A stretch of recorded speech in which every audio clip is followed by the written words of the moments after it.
Hey everyone, Dave Trumbore here from Saturday Morning Cartoons Podcast with your weekly pre-show announcements. Am I as good at this as Sean? No, but I'm also not trying nearly as hard. Today's quick pre-show announcements are some shoutouts, a Patreon request, and what's happening on today's episode. First up, the shoutouts. I've got a month's worth of shoutouts to catch up on, so if you want to see if yours made the list, listen in. If not, feel free to skip on ahead. First up, all the way back on episode 4 for Exo Squad, Zoe Burnham asks, what were your favorite breakfast cereals growing up? Mine were Banana Bubbles and Lucky Charms. Now, Zoe spells favorite with a U, so I'm assuming she's from the UK, which maybe that's where Banana Bubbles are from. I've never heard of it. I don't know if you guys have heard of it. But for me, Lucky Charms was definitely up there on the list, and Count Chocula was up there as well. How about you guys? Let us know. On our interview with Green Eggs and Ham creator Jared Stern, Brandon Heaton says, I love this series. It's so colorful. We agree. Contrary to popular belief, there are more colors than just green in the show. On episode 216, Spartacus and the Sun Beneath the Sea, Peter Swinkles, who saw reruns of this in the 90s, says, generally, as you would get closer to Earth's center, gravity will get stronger, and the stronger the gravity is, the slower time will go. However, I doubt it would be significant in that case. I wasn't on that episode, so I don't know what's going on, but I love the sciencey side of it, so great work. On our recent review of the Iron Man cartoon, NeosGamer04/Ghost Nebula says, I remember watching this Iron Man series Season 2 on Jetix when I was younger, but at that time I did not see or know about Season 1 and the fact that it was pretty much He-Man and G.I. Joe with a Marvel coat of paint. Yeah, you dodged a repulsor blast by avoiding Season 1 there. Do not seek it out. Trust us. For our interview with the producers of Harvey Girls Forever, Brandon Heaton says, I love this show. I can't wait for Season 4. I really hope Season 4 is not the last. Brandon, I wish I had more to tell you, but I'll say be sure to enjoy Season 4 when it arrives. You never know how much more is coming. In our She-Ra and the Princesses of Power Season 4 interview with the showrunner Noelle Stevenson, DarkGamer1226 says, OMG, I think Noelle was hinting at there being a Season 5. DarkGamer, now don't quote me on it, but I can just about guarantee that Season 5 is coming. Season 4 ends with a heck of a cliffhanger, and it would be pretty messed up if they just left us hanging on that. So, pretty sure Season 5 is coming. When? I don't know. Stay tuned. On another ancient episode, Brian Stone filled us in on some Herculoids lore, saying, the backstory is that Xandor and Tara lived in a highly technological society, but wanted to go back to nature and escape to Anzat. That's how they know how to operate the alien tech when they encounter it. Nice. I don't remember that being in the show, but it certainly makes sense. Now when's the Herculoids reboot?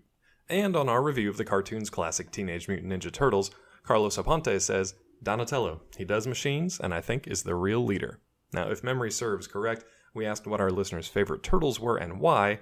Carlos has the correct and only possible answer. That's it for shoutouts. Feel free to send more comments our way and listen in the weeks ahead to see if yours made the list. But now, a quick ask. We have a Patreon. You probably knew that already. Want to give us a holiday present? You can support this show and our original content. It's the gift that keeps on giving. We like this show, you like this show, but we also like ad-free stuff. So consider being a patron, like Jake Grimshaw, John Helter, Melanie Harker, and Jamal Newman, as well as both Sean and myself. You can send us as little as $1 a month or as much as a Bezos billion. We're happy either way. Don't want to support? Totally cool. This message isn't for you, but you can still unwrap this free show and enjoy it. If you do want to support us, awesome. We really do appreciate it from the bottom of our hearts. Click the link in the bio for any of our social media or search Saturday Morning Cartoons on Patreon. And remember, that's morning with a U. So after all that, what's on today's episode? Well, we're kicking off a month's worth of Lego Star Wars thanks to Disney Plus making a bunch of series and episodes available on their new streaming service. We've already covered Star Wars animated series in the past, but this time around we're focusing on the Lego-themed shows, starting with Lego Star Wars, the Yoda Chronicles. Will bricks get broke with the power of the Force? Will there be lots of silly, age-appropriate humor that super serious fanboys are sure to get mad about? And will Baby Yoda itself be chronicled? You'll have to tune in to find out. So now, on with the show.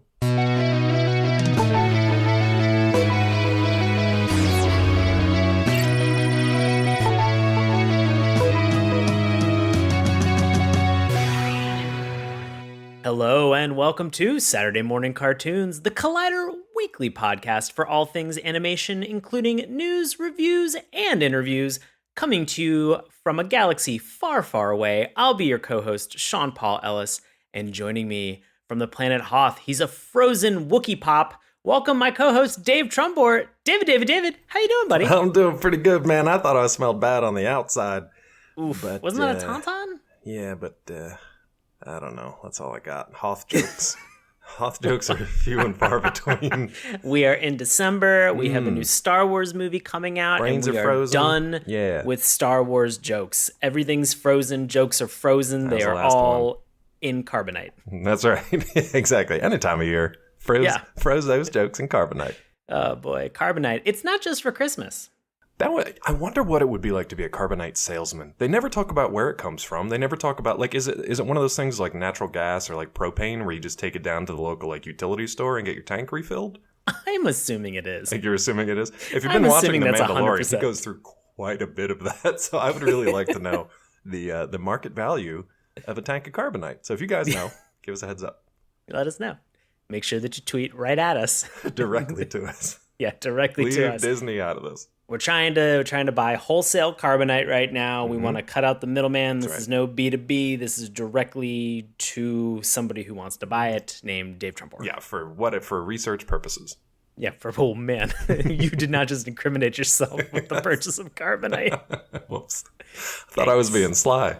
I'm new to this bounty hunter research thing. Forgive me. Are you? Very. Oh boy. Man, we are talking about, if none of this has made any sense, and I don't know why. You're in the wrong place if it doesn't make any sense. I don't know why. Yeah, exactly.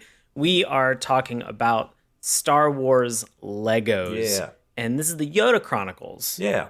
One of what, 3 or I think 3-ish Lego Star Wars things on the new streaming service Disney Plus. Now that they're all in one convenient place, if you pay enough, we thought we'd check them out for the month of December here for you guys.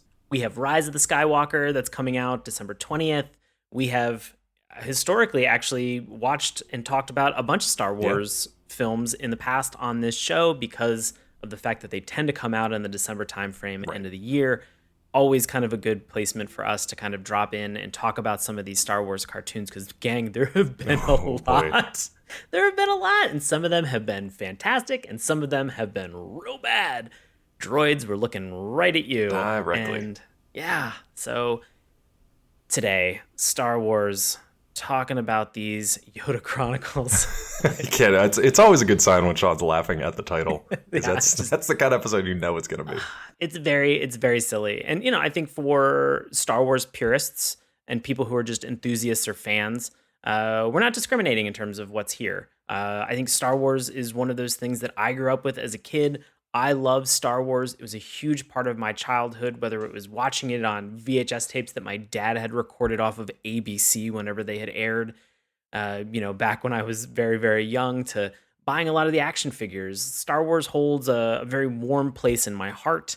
I've obviously had my heart broken a bunch of times, and I'm okay with that. I'm still okay with that, regardless of how I feel about certain iterations or certain versions of Star Wars. It's fine. As a whole, I just really enjoy it. It's something captivating and magical for me. It always kind of brings me back to when I was a kid.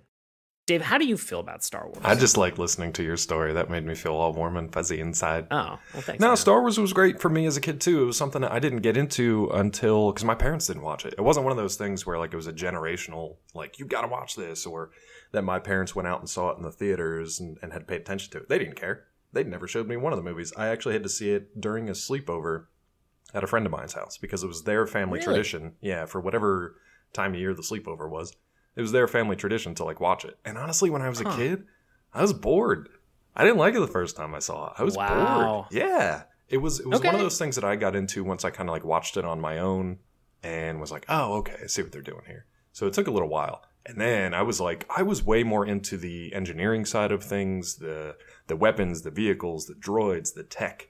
I had a bunch of those like encyclopedia books with all the blueprints and stuff in it that like mapped out what a lightsaber would look like, what an AT-ST would look like, what, a Star Destroyer, with all that kind of nerdy engineering stuff. And then I got into the customizable card game and the video games that came out, and that was the end of that. So that's where that kind of took off for me. So, yeah. So for me, like the original trilogy is great, and I'm glad that they've had more stuff over the years. And I love some of the cartoons that we have. What's interesting about this one is it doesn't really matter what happens in it because it is now part of the Legends section of the Legends versus Canon divide. So everything we're going to talk about today is Legends, meaning doesn't really have any impact on the actual canon universe. They can do kind of whatever they want, which makes sense considering some characters are dead by the time they show up in this show. Yeah. But that's a fun divide for this show. Yeah. Right. I want to share just one final Star Wars memory that I have. So Return of the Jedi came out in 1983. My sister was born in 1983. I remember going with my dad to the mall before going to see my sister in the hospital. My dad bought me a Star Wars action figure, and I'm relatively certain it was the Bib Fortuna action figure. Why wouldn't it be? That they had from Kenner, and so I loved every moment of it. So just very cool. Nice. Just always fun to kind of see. I have these little Star Wars memories just pop into my brain, and it's always exciting. The only Star Wars thing my parents ever bought me, except maybe some of the customizable cards that were like more expensive if I forced them to buy me like one card or an expansion pack or whatever. The like two people out there who played this game know what I'm talking about. But she bought me when episode 1 came out. I think I was like 18, so I don't know why she bought me this. It was a stuffed Jar Jar Binks doll because she didn't know. And it was after the movie came out, and I just looked at that thing. I was like, "Get that thing away from me!" Like I don't want. And then just a cursed doll. It's a cursed doll, but then a child's play Chucky style doll. Exactly. But then my dog ate its toes. It didn't eat the rest of it. It just nibbled its toes away.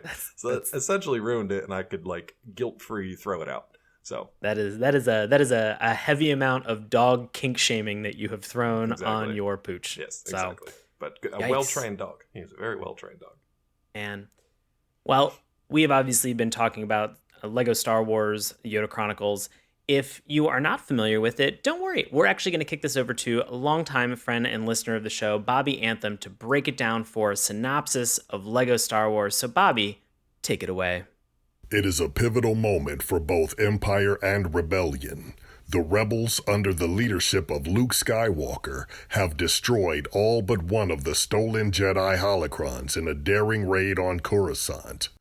Enraged by this stinging defeat, the evil Emperor Palpatine has dispatched his fleet to the farthest reaches of the galaxy with one directive: find and destroy Luke Skywalker. I could have Bobby read the opening crawl all day long. Typically, you don't read the opening crawl. A little bit different because we're going to talk about what they sort of did for this cartoon itself. I could have Bobby be that voice for me. I also want to note, we just insert Bobby into every cartoon regardless of where it is. Right. So I definitely feel like Bobby has a place within the Star Wars universe. Please make that happen, universe. It's interesting, like the crawl, the galaxy far, far away, make that happen. The crawls are interesting because, like you said, in the movies, they don't narrate them. They just got John Williams' score plays over them, and you have to read it yourself. What a chore. But the cartoons, I guess maybe because they're made for kids, and the crawls tend to move fairly quickly, and they use a lot of big words and trade negotiation terminology. But a lot of them are narrated, which I thought was pretty cool. Yeah.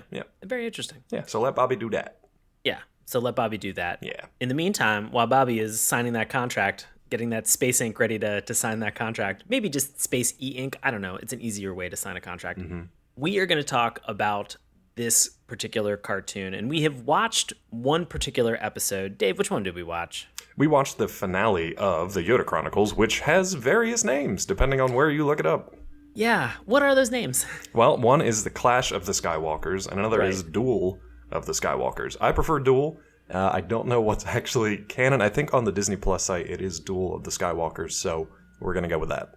Yeah, Duel, Clash, we'll just consolidate. We can just call it Dash. Yeah. Dash of the Skywalkers. Dash of the Skywalkers. Just episode 10 coming to a theater near you. Yeah, Dash of the Skywalkers. Actually, perfect. Dash of the Skywalkers would be a great like family holiday Star Wars Christmas special. Ooh, get that Life Day celebration going on. Yeah, like dashing through the snow, except it's like all the Skywalkers are all back together. And it's like a land speeder just going through the snow. That'd be so nice. I like it. Mm-hmm. That's pretty cool. So sweet.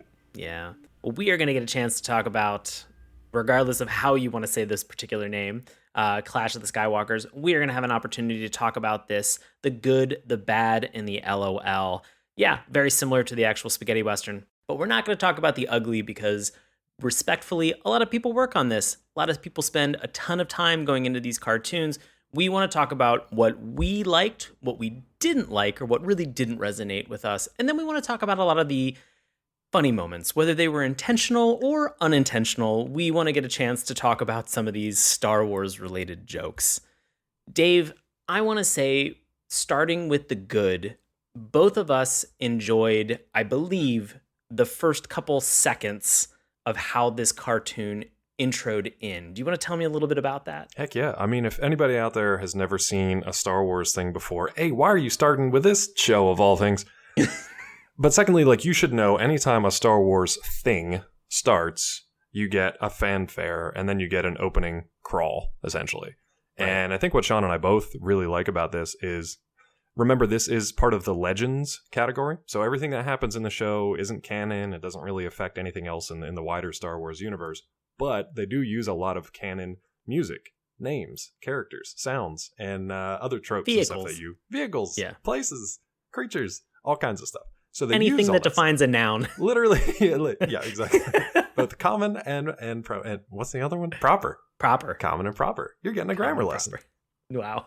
So yeah, I mean I think it could sum it up by saying, like, their knowledge and their appreciation and their willingness to include Star Wars lore is definitely one of the good things about this. It's what made it, it's what made it Star Wars, and it's what made it enjoyable to a Star Wars fan. Do you have like specifics that you like though? I mean, I love the John Williams music. Yep. Kind of bringing me in immediately. It's something that I always associate with Star Wars. And then the crawl is a little bit different from the crawl that we're familiar with. And I think that's because the obvious target audience of this cartoon is probably a younger generation, a younger audience of children that are watching this show. So when the Star Wars crawl happens in the movie that we're all familiar with, you're reading the crawl on the big screen as it's happening. In this instance, there's actually a narrator that is reading the crawl for you. It's still very fun, but it's just a little different. And in my mind, it's Bobby Anthem reading it like he just did for our synopsis for the show. Exactly. So you feel free, if you're watching this, to mute it at home and cue up Bobby instead, and then just let it play. So yeah, bringing you into the cartoon in those first couple moments, always important to kind of grab your attention, pull you into that universe, especially with something that's as rich and as detailed and has spanned over as many generations, more generations than I've been alive into this universe. Always exciting. Dave, what else did you like about the cartoon? I really did like the voice cast as well, to the point that they did such a good job that I was like, did some of the original cast come back? Because remember, this was back in 2013 or 14? So 2014.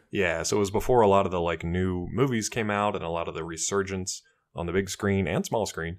Right. But a lot of the current projects and things you can find on Disney Plus in more recent years, a lot of them feature the original voice cast. And obviously the live action movies feature a lot of the returning original cast. Right. Not so in this one, but that wasn't a knock, with the exception of Anthony Daniels as C-3PO, who he's pretty much been C-3PO in like anything that ever had a Star Wars title attached to it, like literally like everything.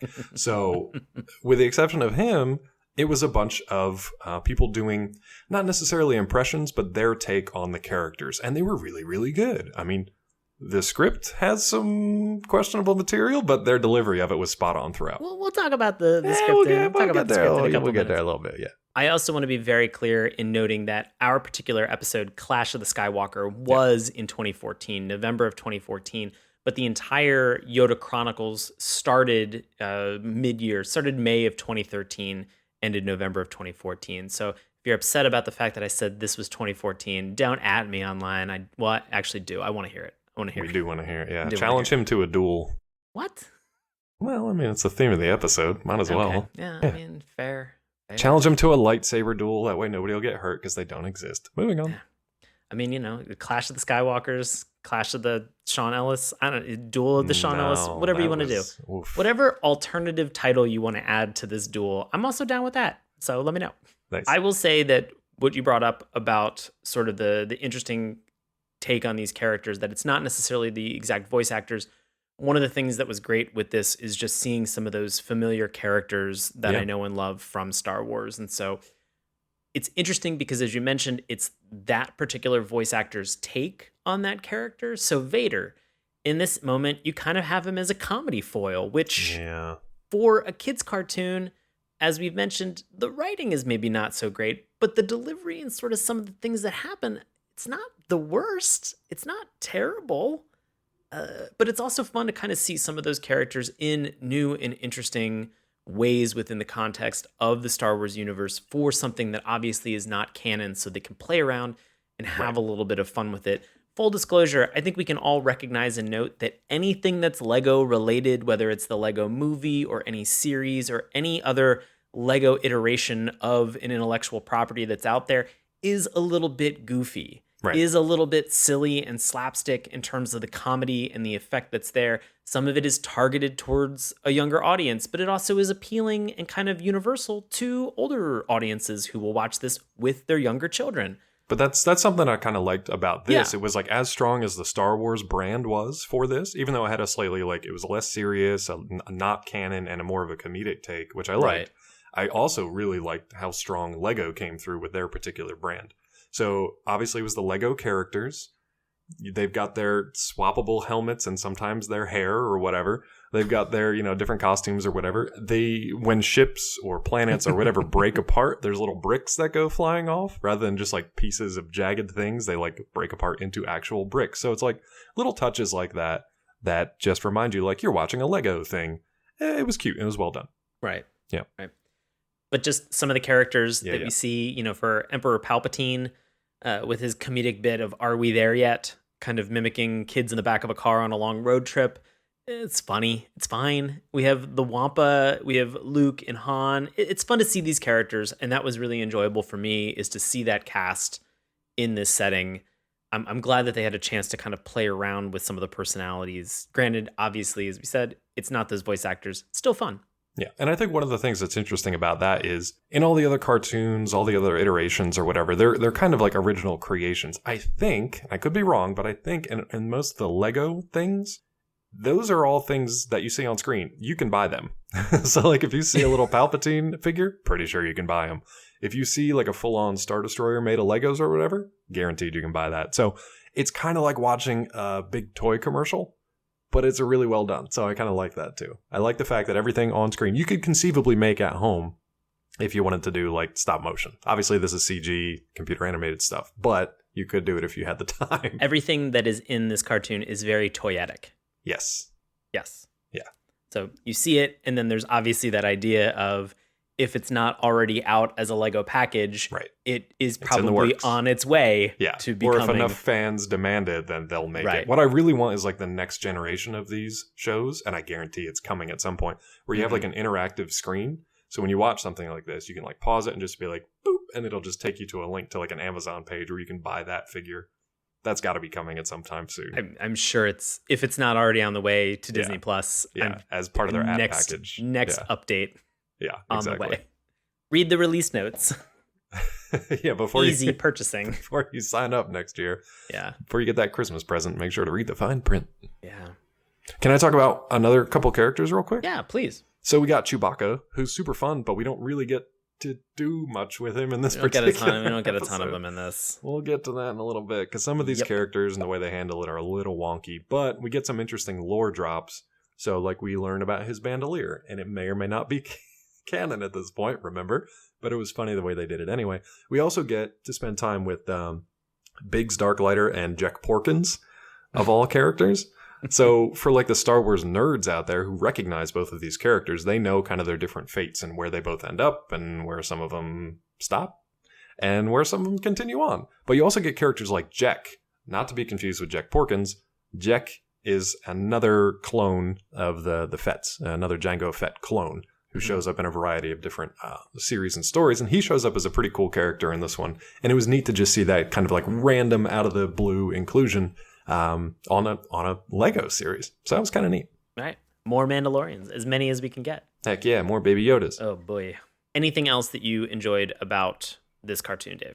Yeah, again, it was pretty much just the strength of the brand of both Star Wars and Lego working together really well in a way that they complemented each other. I thought that was really good. Understood. Yeah. Let's get in and let's explore some of the things that didn't work so well for us. Oh, no.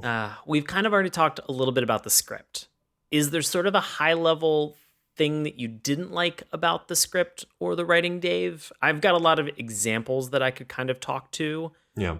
But I think for me, sometimes it was, and we've mentioned this, sort of the joke nature of the Lego brand in terms of how they attack specific IPs.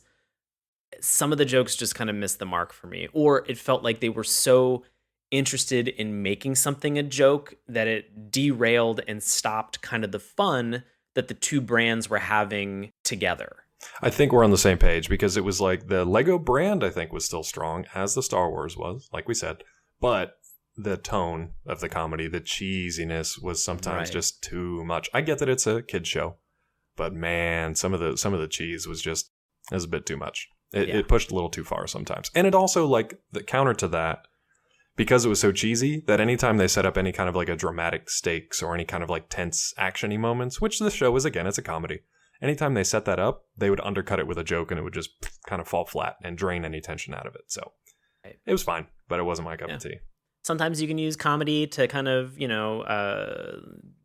introduce levity into a serious situation and kind of, take some of that burden off and make those characters a little bit more relatable. In these instances, it was somebody talking weird to another character, or somebody saying something that was very out of character for that particular, Luke Skywalker, or even Han Solo.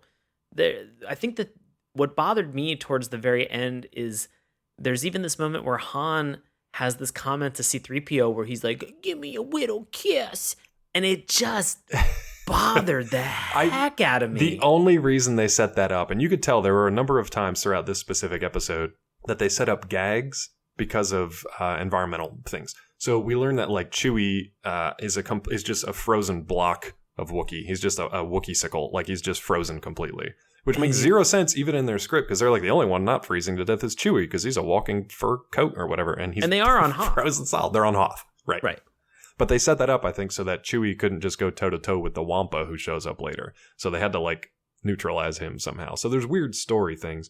But to Sean's point, the reason that Han wanted to, quote-unquote, give C-3PO a kiss is just so that his lips will stick to the metal skin of C-3PO's head. That's it. That's the only reason that they Who doesn't made that want joke. an updated Christmas story tongue to a pole joke? That's a double dog, dare you. Yep, there you go. That's right. I just felt like a lot of the jokes that they had, if they weren't falling flat, it was to kind of poke fun at like an oopsie that one of the characters had introduced for themselves, which is okay. It just...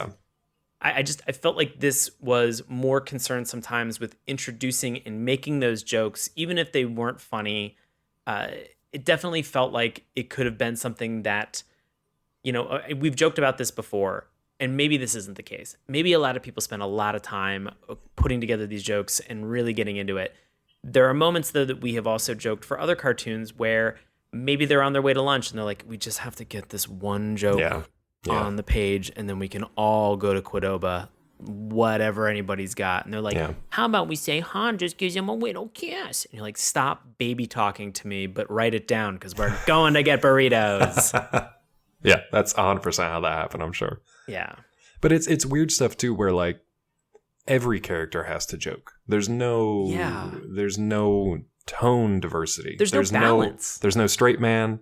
There's no, with the exception of Leia. Like, Leia's the only person who's, like, actually trying to get stuff done. Yeah. She's like, all right, we're at the base. We got to get this done. Y'all are idiots. Well, you screwed that up, so let's move. She's the only person who's like mom, essentially. Everybody else is a child running around. And I'm even including Vader and Palpatine. And that was one of the weirdest things for me to try to get over, was anytime a Star Wars title pops up, they try to just cram Vader in wherever they can.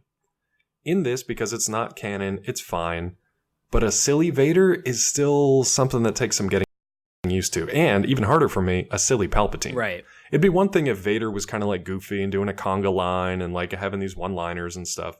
It's really weird when Palpatine is also this kind of like childish, kid-like force that doesn't really have anything to do with the story. It's funny when one of them is petulant, but when both of them are petulant, it's just like a kid leading another kid scenario that...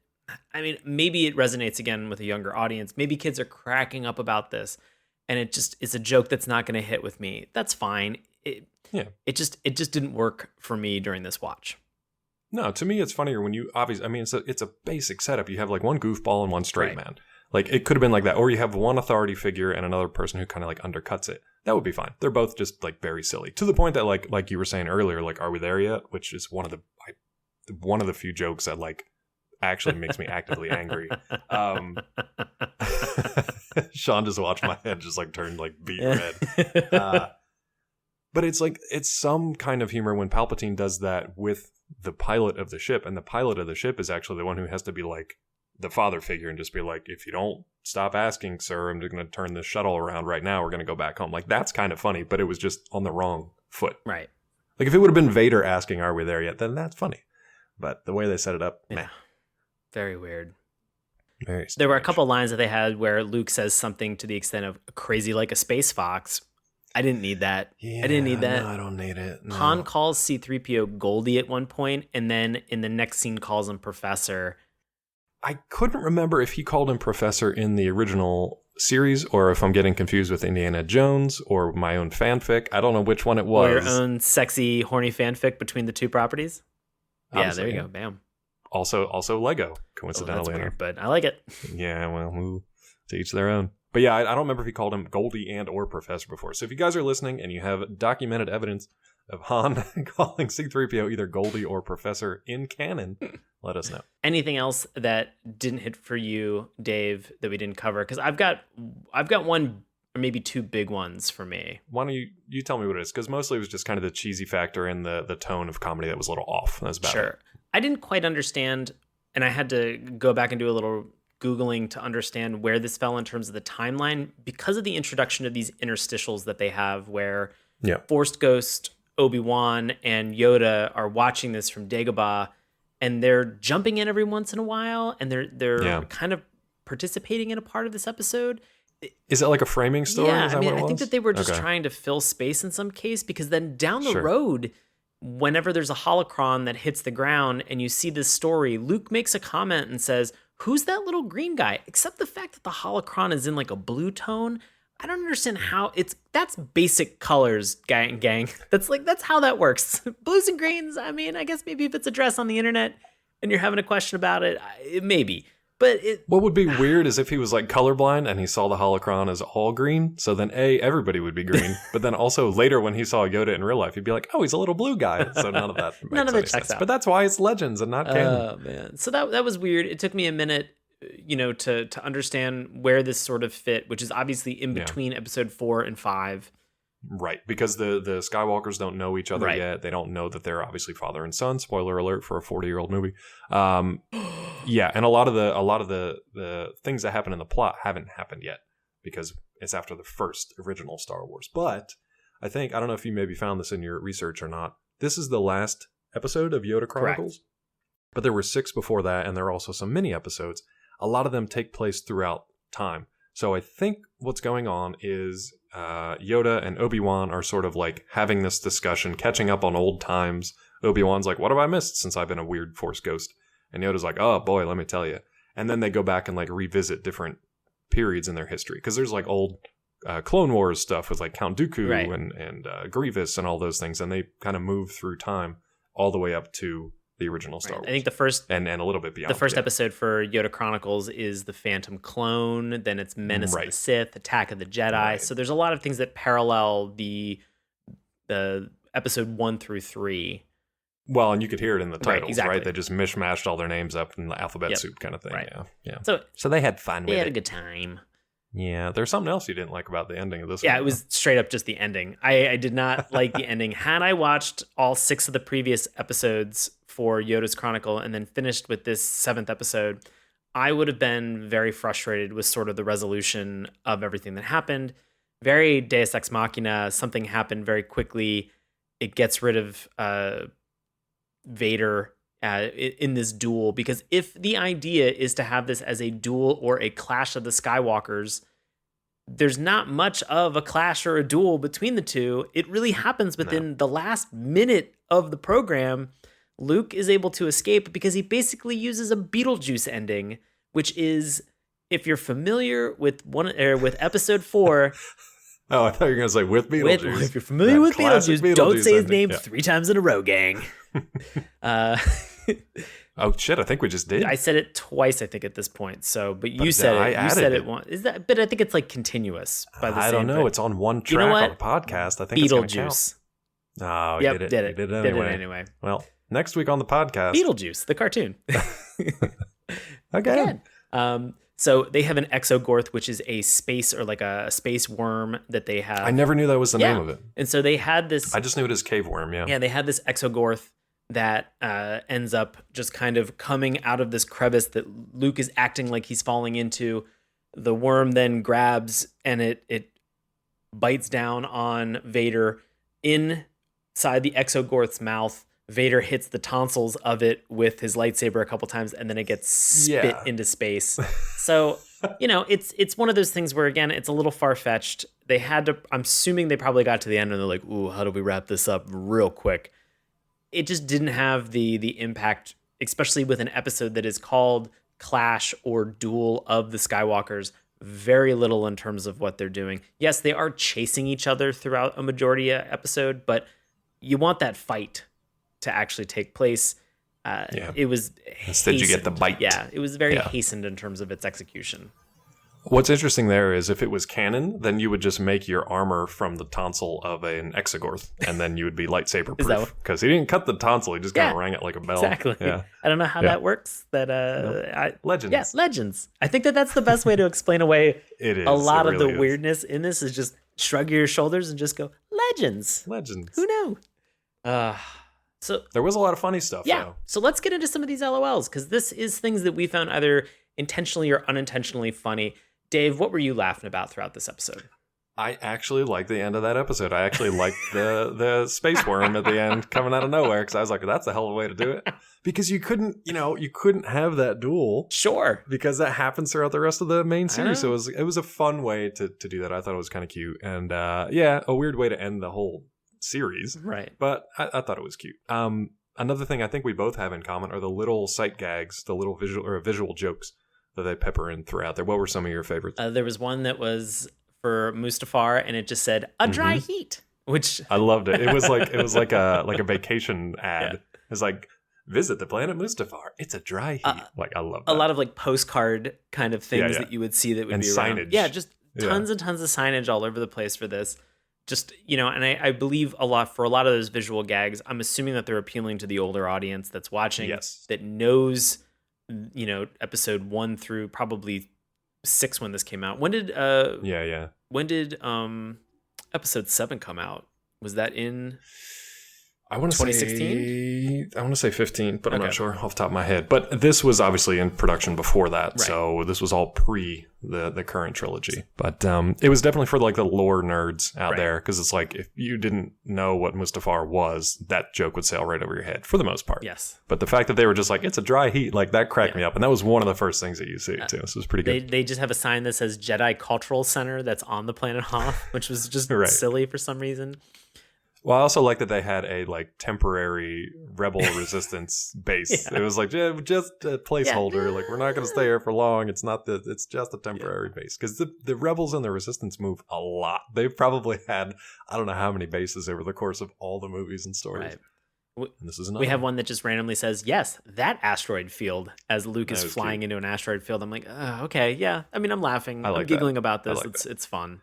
It's funny because it's like we say like a galaxy far, far away, and it's just kind of like we keep coming back to the same spots. Like even in like The Mandalorian, they don't say the names of the planets straight up most of the time. And they're not Tatooine, Dantooine, Yavin, Hoth, Dagobah. They're not those planets, but they look exactly like them because they keep using the same familiar terrain, because that's what fans know and expect. Could have been Alderaan. Rest in peace. Alderaan. Rest in peace. Rest in peace, Alderaan. Yeah. May you live forever in our memories and hearts. Anyway. I don't know why you went to the Jersey Shore to be able to deliver that. I don't know that why eulogy, but I liked Little it. known fact is the people of Alderaan all spoke like the members of Jersey Shore.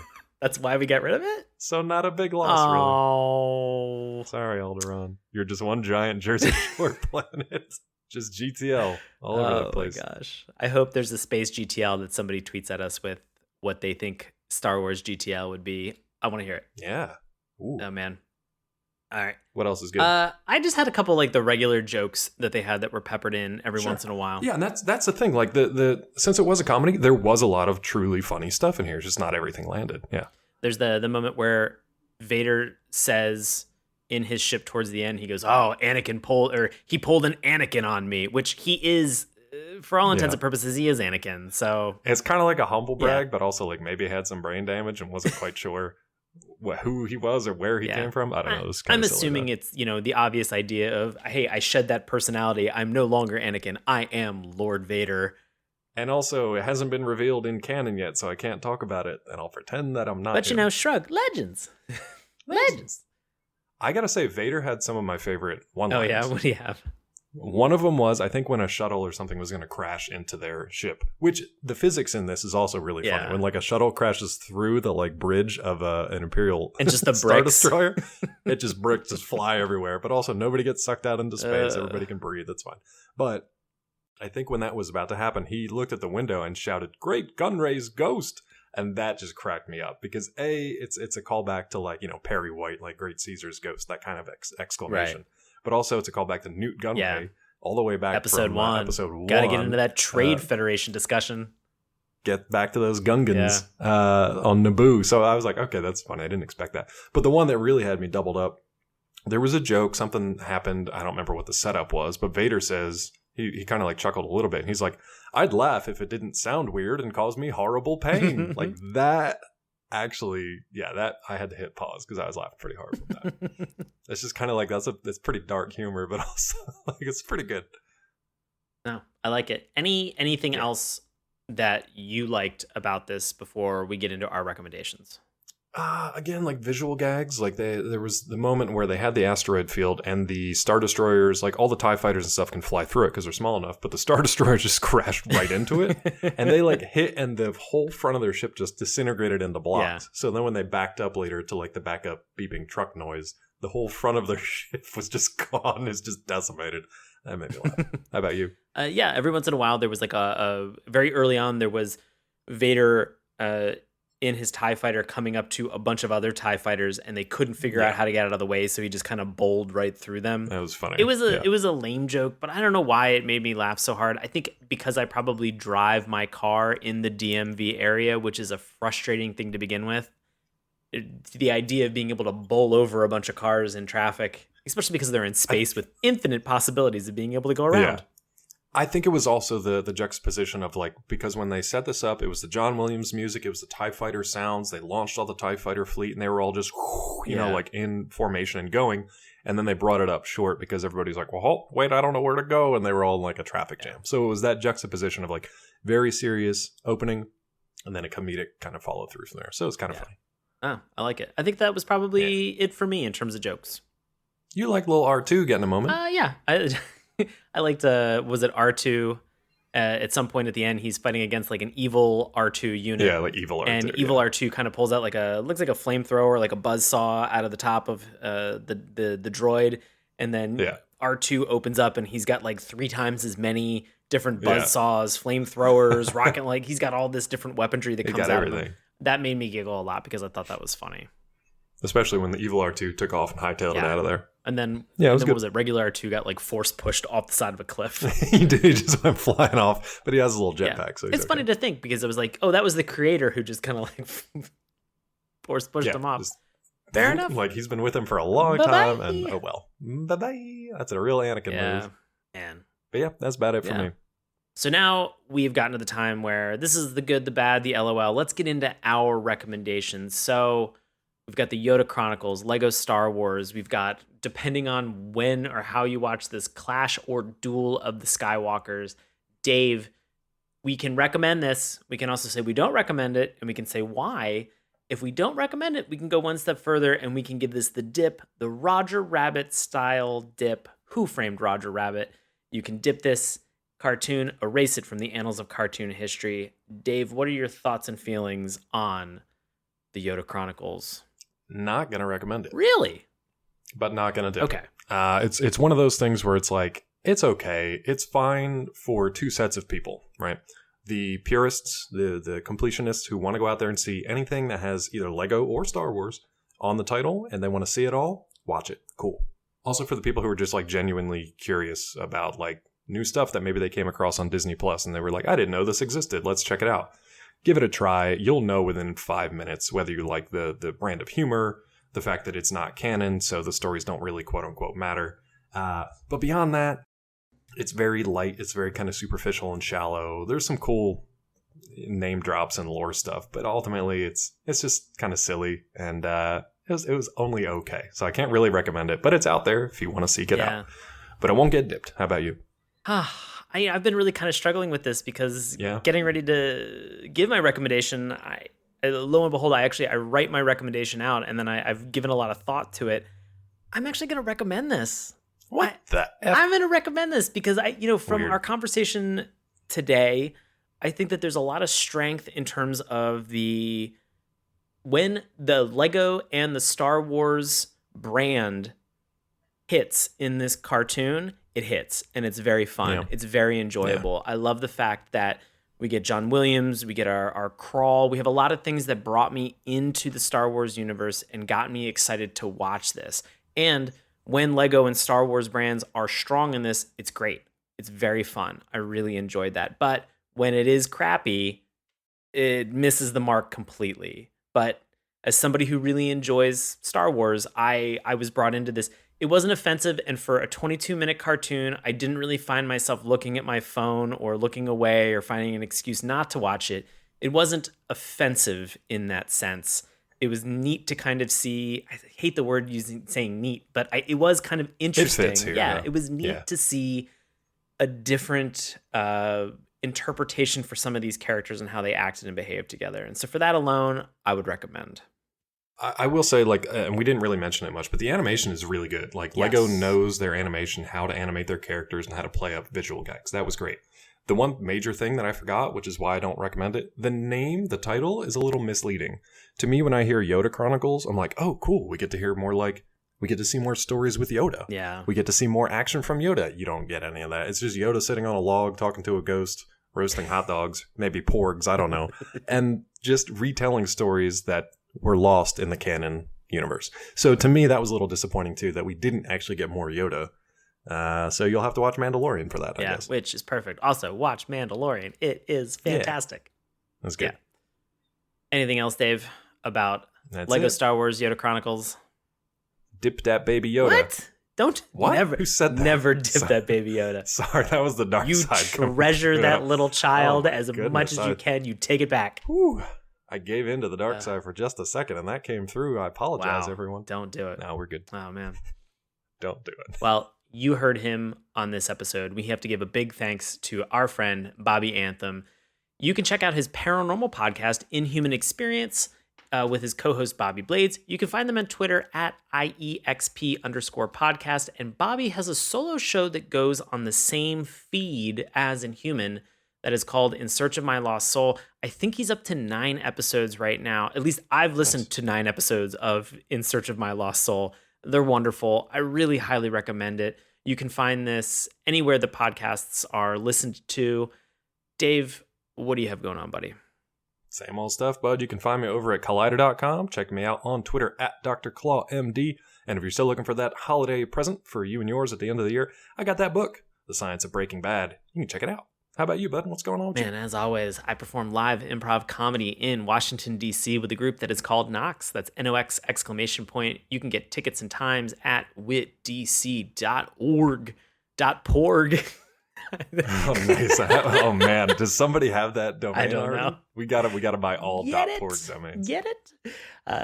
You can find me on Twitter and Instagram at Sean Paul Ellis. And I just want all porg related things that are available. We need to look up starwars.porg and see if we can get that. If that's not there, big mistake, gang. Big branding opportunity, ours. Disney. Let's get on it. Want to support this show? Hey, you can really easily do it. Tell a friend. Tell a friend about a cartoon that you like. Ask them to listen to Saturday morning cartoons. Remember, that's morning with a U. Also, give us a review on Apple iTunes. We really super appreciate it. I know everybody says this. I guess it helps. I don't know. I just want your feedback. You can do it in any way, shape, or form. If you want to send us your feedback, super easy. Slide into our DMs on Twitter at morningtunes. Remember, that's morning with a U. You can check us out on Instagram and Facebook at Saturday Morning Cartoons. Drop us an old-fashioned email, saturdaymorningcartoons@gmail.com. You can find everything that we've talked about either in this episode or in this outro in our link tree, which is the weirdo-looking link that is in the bio for all of our social media sites. You can also find what cartoons we've actually watched for this show. You can even submit a cartoon. It has a phone number that you can call and make a recommendation of what we should watch. And legally, according to our cartoon lawyers, we have to watch those. So don't worry. Gotta watch it. We'll be ramping up to do those in 2020 because those cartoon lawsuits, we want nothing to do with them. You can also listen to us on YouTube, Apple Podcasts, iTunes, Stitcher, Google Play, Spotify, anywhere fine podcasts are sold. Thank you guys so much for listening to Lego Star Wars. Appreciate it. And I feel like I should just legends. Legends. Thank you guys so much, and we'll be back next week. See you next time. Hey, everybody. Thanks a lot for listening to Saturday Morning Cartoons. Now, if you'll excuse me, I have to transform and roll out.